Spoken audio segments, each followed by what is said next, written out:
രാജ്യത്തെ ആദ്യ metro Vande Bharat പതിപ്പിന്റെ trial run Chennai ബീച്ചിനും കാട്ട്പാടിക്കുമിടയിൽ ആരംഭിച്ചു. റെയിൽവേ സുരക്ഷാ ചീഫ് കമ്മീഷണറുടെ നേതൃത്വത്തിലാണ് ട്രയൽ റൺ നടക്കുന്നത്. രാവിലെ 9:30 ചെന്നൈ ബീച്ച് സ്റ്റേഷനിൽ നിന്ന് ആരംഭിച്ച് ട്രയൽ റൺ 10:10 വില്ലിവാക്കത്തെത്തി. 5 മിനിറ്റ് സ്റ്റോപ്പിന് ശേഷം കാട്ട്പാടിയിലേക്ക് തിരിച്ചു. മെമുവിന് പകരം വരുന്ന ഈ ട്രെയിന് പൂർണ്ണമായും എയർ കണ്ടീഷൻ ചെയ്തതാണ്. പാൻട്രി കാർ ഒഴികെയുള്ള വന്ദേ ഭാരത് എക്സ്പ്രസിന് സമാനമായ സൗകര്യങ്ങൾ ഇതിലുണ്ടാകും.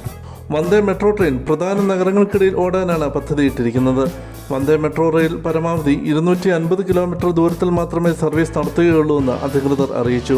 വന്ദേ മെട്രോ ട്രെയിനുകൾക്ക് 100 കിലോമീറ്റർ വേഗതയിൽ സഞ്ചരിക്കാനാകും. വന്ദേ ഭാരത് ട്രെയിനിന് സമാനമായി CCTV നിരീക്ഷണ ക്യാമറകൾ അടക്കമുള്ള ഹൈടെക് സൗകര്യങ്ങളോടെയാണ് ഈ കോച്ചുകൾ ഒരുക്കിയിരിക്കുന്നത്. ട്രെയിനിൻ്റെ ഓരോ കോച്ചിലും 100 പേർക്ക് ഇരിക്കാനും 200 പേർക്ക് നിൽക്കാനും കഴിയുന്ന തരത്തിലാണ് രൂപകൽപ്പന ചെയ്തിരിക്കുന്നത്.